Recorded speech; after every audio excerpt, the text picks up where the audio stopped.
Saudara, keributan terjadi antara karyawan warung bakso dengan sejumlah pengamen jalanan. Kericuhan karena pengamen tak terima diusir saat mengamen di warung. Takut nih gua.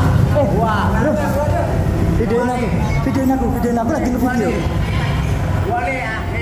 Sejumlah pengamen yang tidak terima diusir membawa teman-temannya untuk mengintimidasi karyawan penjual bakso, bahkan nyaris baku hantam.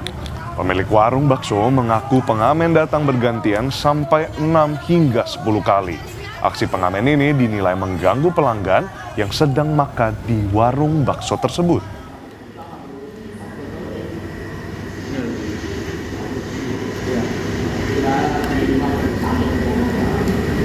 Masalahnya udah ada tulisan maaf dilarang masuk, tapi pembelinya itu pada komplain ke saya semua, Pak. Dia makan satu porsi, pengamannya sampai 6 sampai 7 berkali-kali gitu. Karena mengurangi daya pembeli gitu, pada kapok belinya itu, Pak. Makanya saya tulis di situ, tapi pengamannya nggak mau kapok.